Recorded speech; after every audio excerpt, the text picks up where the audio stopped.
पूर्ण ब्रह्म कबीर साहिब की जय।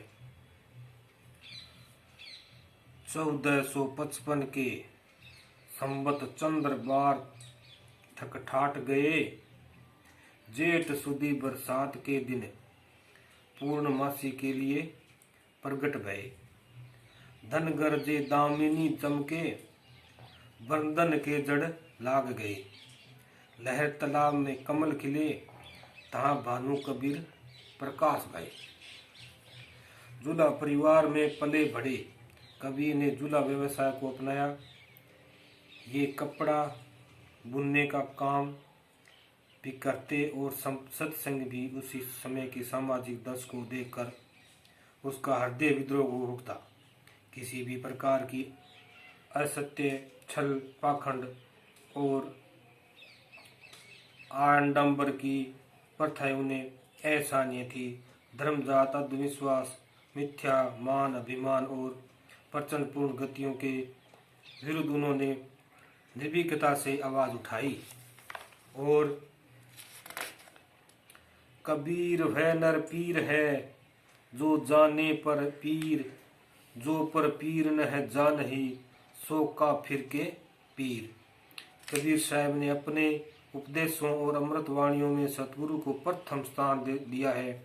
उनके अनुसार सतगुरु के दिए हुए ज्ञान से ही जीव मोह माया के बंधन से छुटकारा पाकर परम सिद्धि ज्योति मोक्ष की प्राप्ति करता है।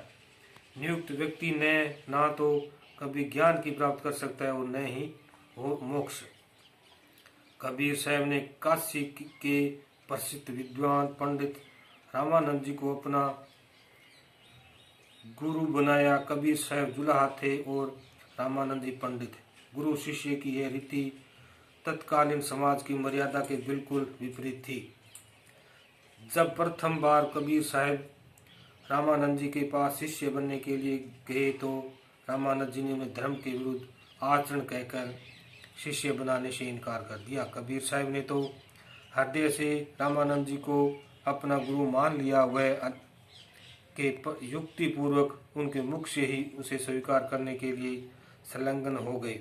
कबीर साहब को ज्ञात था कि रामानंद जी प्रतिदिन प्रातःकाल उज्ज्वल होने से पूर्व ही गंगा स्नान के लिए जाते हैं। एक दिन के अंधेरे ही गंगा घाट की उन सीढ़ियों में जाकर लेट गए जिससे होकर रामानंद जी स्नान के लिए जाते थे। वह रामानंद जी प्रातः अंधेरे में ही घाट की सीढ़ियों से उतरने लगे तो उसको यकायक कबीर साहब के सोने पर हड़बड़ाहट पीछे हट गई। उन्होंने तुरंत सीढ़ियों पर पड़े कबीर साहब को उठाकर अपने सीने से लगाते हुए कहा, राम राम कहो बेटा, तुम्हें कहीं चोट तो नहीं लगी।